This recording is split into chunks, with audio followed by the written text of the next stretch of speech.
दोस्तों, अगर आप भी कठिन परिस्थिति में कमजोर हो जाते हैं तो आपको यह कहानी अवश्य सुननी चाहिए, जो आपको किसी भी परिस्थिति में जीना सीखा देगी। इसलिए आपको यह कहानी जरूर सुननी चाहिए। एक बार गौतम बुद्ध एक वृक्ष के नीचे बैठकर अपनी साधना में लीन थे।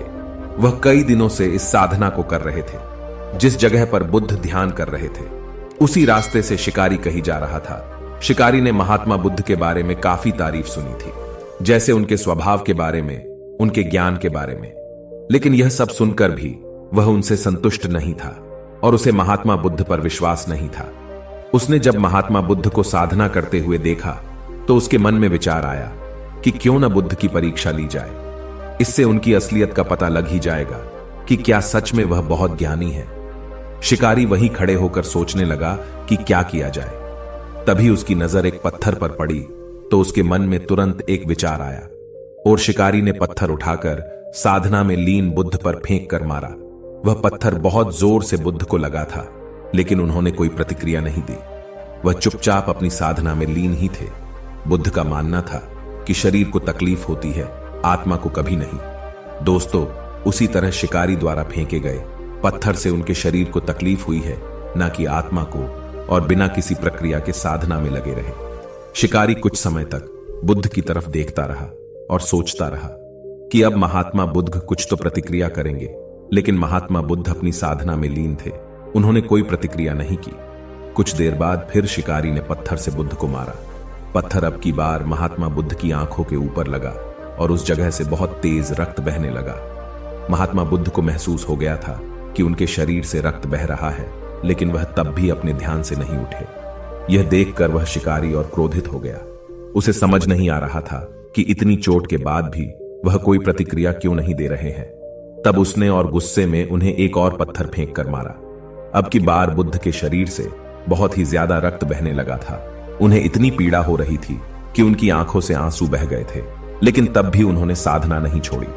यह देखकर शिकारी से रहा नहीं गया और वह गौतम बुद्ध के पास गया और बोला, है महात्मा, मुझे आपसे कुछ पूछना है। बुद्ध ने इस बार अपनी आंखें खोली। बुद्ध की आंखों की चमक से ही वह व्यक्ति हैरान था।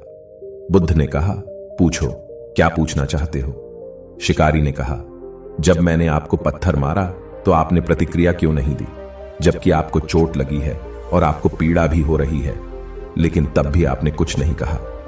तब महात्मा बुद्ध ने बड़े ही सरलता के साथ कहा, क्योंकि इससे मेरे शरीर को कष्ट हुआ है, मेरे मस्तिष्क को नहीं। यह सुनकर शिकारी अचंभित रह गया।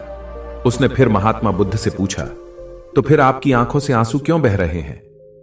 तब इस पर महात्मा बुद्ध ने कहा, तुम्हारे द्वारा किए गए अनुचित कार्य के परिणाम के बारे में मेरा विचार कर रो रही है।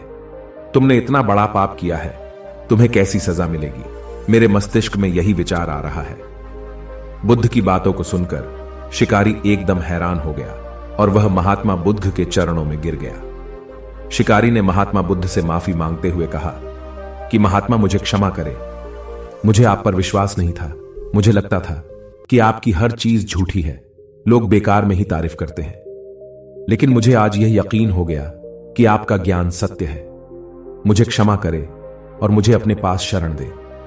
गौतम बुद्ध बहुत ही दयालु थे। उन्होंने शिकारी से कुछ नहीं कहा और उसे क्षमा कर दिया। बुद्ध ने उसे अपना आशीर्वाद दे दिया। वह शिकारी महात्मा बुद्ध का आशीर्वाद पाकर एक महान व्यक्ति और साधक के रूप में अपना जीवन व्यतीत करने लगा। मॉरल ऑफ द स्टोरी, दोस्तों, इस कहानी से हमने यह सीखा कि हमें भी अपने शरीर और आत्मा दोनों को मजबूत करना होगा। चाहे कितनी भी पीड़ा हो, हमें उसे बर्दाश्त करना है। यदि आप उस पीड़ा के आगे हार जाओगे तो कमजोर पड़ जाओगे। इसलिए खुद को मजबूत करो। यदि आपने स्वयं को मजबूत कर लिया तो कोई भी आपको किसी भी परिस्थिति में नहीं तोड़ सकता। दोस्तों, आप हमें कमेंट करके जरूर बताएं कि आपको यह कहानी कैसी लगी। ऐसी ही कहानियों को पाने के लिए आप हमारे चैनल को सब्सक्राइब जरूर करें। सुनते रहिए। धन्यवाद।